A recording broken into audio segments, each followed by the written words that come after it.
haram ulu Kliçkolu kurban ulu. Bize senin yal diktatör prezident gerek değil. Biz seni istemeyiz. Git yerini boşalt, bize halal, halkını, vatanı düşünün. Halal bir ak yürekli prezident seçmek istiyoruz ödümüze.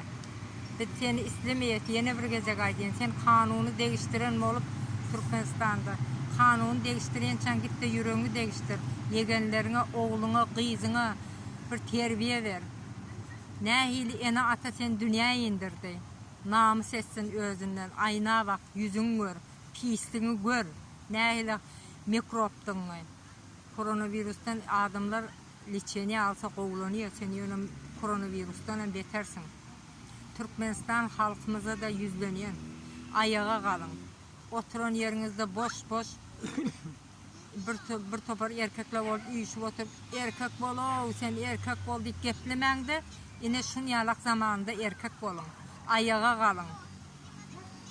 Adamın başına bir gecek ölüm geliyor. Nehil oğlanlarımız akıllı adamlarımız türmede oturuyor. Siz ödünüz şolardan bir ulu görüyorsunuz mu, akıllı görüyorsunuz mu? El ele verip Türkmenistan'ı kazanmanın yoluna çıkın. Yurttaşındakiler ayağa kalıyor, miting geçiriyor. Türkmenistan'ın içinde de sizem ayağa kalın. Vatanı, halkı koruyacak olun. Erkekler ayal kızınızın namusunu koruyacak olun. Size yüzleniyor. Yegenleri edenli etip görüp otuyorsunuz. Hiç saat elinizden gelen ayağa kalacak olun biraz.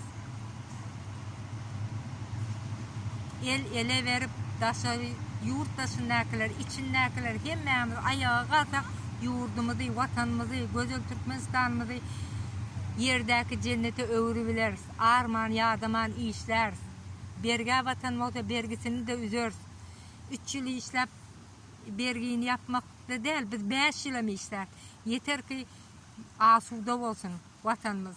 Yurttaşına arkayın çıkmağa, işlemeye, girip çıkmağa bize ruhsat edilsin. Arkayın geplemene, gürlemene, hayiş sizden. Biraz oyunun gözünüzü açın, kundaktan çıkın. Milletim size yüzleniyen, hayiş ediyen, yalvarayan.